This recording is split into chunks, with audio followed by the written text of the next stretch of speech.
बिस्मिल्लाहिर्रहमानिर्रहीम, अस्सलाम वालेकुम। आज की वीडियो में हम आपको बताएंगे कि न्यूजी लैंड ने असल में पाकिस्तान से जाने का फैसला क्यों किया। इस सब के पीछे सिर्फ भारत ही नहीं और कौन कौन सी बड़ी ताकतें शामिल थीं और इनका मकसद क्या था, इस सब से पाकिस्तान को नुकसान क्या हुआ है और इस सब की असल वजह क्या है। सारी डिटेल्स हमारे पास हैं, सारी डिटेल्स आपको बताएंगे। फिर आज पाकिस्तान और रूस ने मिलकर ताजिकिस्तान में जो सारी आलमी ताकतों की धज्जियां उड़ाई हैं उसके बारे में भी आपको बताएंगे। और इमरान खान की कल ईरानी सदर के साथ जो मुलाकात हुई थी, जिसकी हमने आपको डिटेल बताई थी, उस मुलाकात ने कैसा पांसा पलटा है कि आज ईरान ने कश्मीर के लिए आवाज़ उठाई है पहली बार। और सिर्फ मोदी और भारतीय मीडिया ही नहीं, पूरा भारत इस वक्त मातम मना रहा है। तो डिटेल्स आपको बताते हैं, डिटेल्स बड़ी इंटरेस्टिंग हैं। उससे पहले अगर अभी तक आपने हमारा चैनल सच टीवी सब्सक्राइब नहीं किया तो इसे अभी सब्सक्राइब करें और बेल आइकन पर क्लिक करें ताकि हमारी आने वाली वीडियोस आपको वक्त पर मिलती रहें। आज मामूल के मुताबिक पाकिस्तान और न्यूजीलैंड के दरमियान पहला ODI मैच होना था और कोविड-19 की वजह से सिर्फ 25% टिकट होल्डर्स को मैच देखने की, यानी स्टेडियम में जाकर मैच देखने की इजाज़त थी।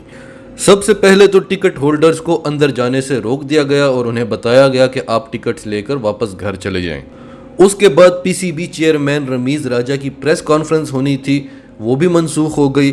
लेकिन तब भी रिपोर्टर्स ग्राउंड के अंदर मौजूद थे और देखते रहे कि पूरे स्टेडियम के अंदर बॉम्ब स्क्वाड वाले आए हैं और पूरे स्टेडियम का BDS कर रहे हैं।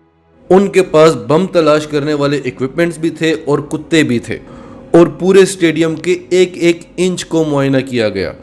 उसके ठीक आधे घंटे के बाद टॉस होना था और जब टॉस नहीं हुआ तब सारे रिपोर्टर्स को शक हो गया कि कोई गड़बड़ ज़रूर है। फिर इतला मिली कि ये मैच मनसूख हो गया है और पहले तो सब ने यही सोचा कि कोविड-19 की वजह से ये मैच मनसूख हुआ होगा, कोई SOPs का मसला होगा। लेकिन कुछ देर बाद पता चला कि न्यूजीलैंड की टीम ने सिक्योरिटी खदशात की वजह से ये मैच खेलने से इनकार कर दिया है। पाकिस्तान न्यूजीलैंड से मुतालबा करता रहा कि अगर आपको कोई ऐसी इन्फॉर्मेशन मिली है तो ऐसी सूरत हाल में इंटेलिजेंस शेयरिंग की जाती है, आप हमें बताएं कि आपके सोर्सेज क्या हैं, आप क्यों ये बात कर रहे हैं। लेकिन न्यूजीलैंड ने कुछ भी नहीं बताया। हालांकि न्यूजीलैंड टीम की सिक्योरिटी खुद पाकिस्तानी फ़ौज कर रही थी और 4000 पुलिस एहलकार तैनात थे। वज़ीर-ए-आज़म इमरान खान को जब ताजिकिस्तान में ये इतला मिली तो उन्होंने वहाँ से न्यूजीलैंड की प्राइम मिनिस्टर को फ़ोन की और उन्हें यकीन दहानी कराई कि हम गारंटी लेते हैं आप अपनी टीम को खेलने की इजाज़त दें। लेकिन न्यूजीलैंड बदस्तूर खेलने से इनकार करता रहा और सोर्स भी नहीं बता रहा था कि किस सोर्स की वजह से, किस ख़तरे की वजह से वो नहीं खेल रहा। बस वो एक ही बात कर रहे थे कि हम इतना बड़ा सिक्योरिटी रिस्क नहीं ले सकते।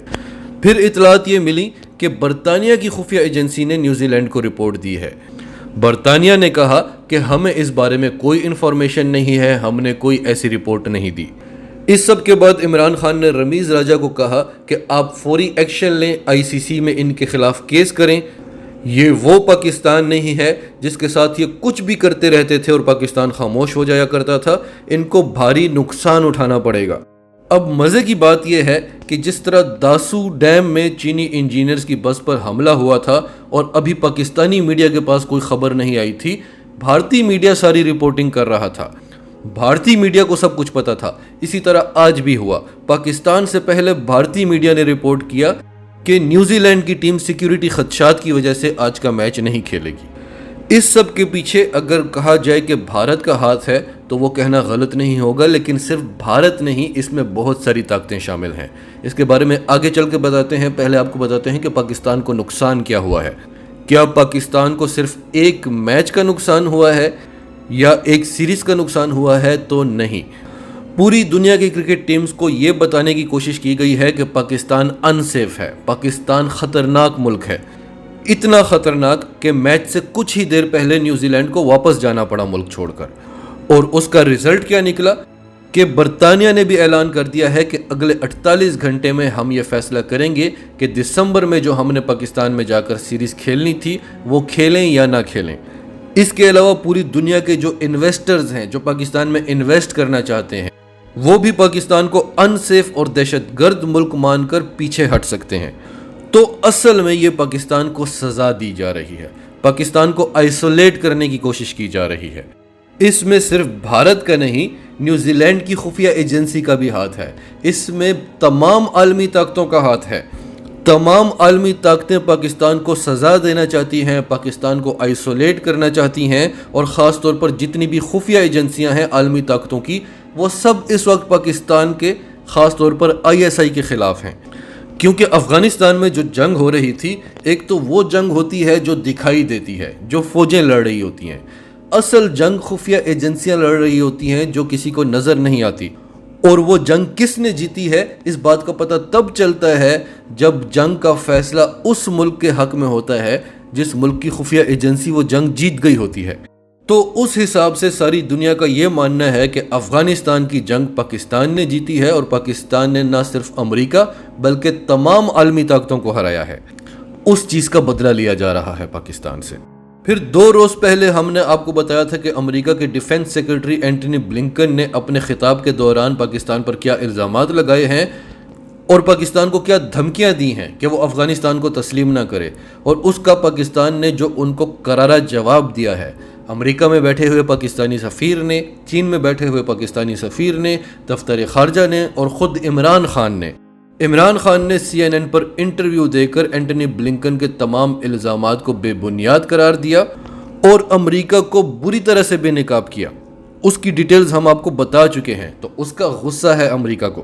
پھر آج تاجکستان میں عمران خان نے خطاب کرتے ہوئے کہا کہ ہم تو طالبان کو تسلیم کریں گے ہی، آپ سب بھی طالبان کو تسلیم کریں، انہیں موقع دیں، انہیں موقع دیں گے، انہیں ٹائم دیں گے، تبھی تو سب کچھ ٹھیک ہوگا۔ روس نے بھی عالمی برادری سے مطالبہ کیا کہ آپ طالبان کی مدد کریں، ان کے ساتھ مل کر کام کریں، ان پر الزامات لگانے سے کچھ حاصل نہیں ہوگا، ان کے ساتھ مل کر کام کریں اور کوشش کریں کہ افغانستان کے حالات بہتر ہوں۔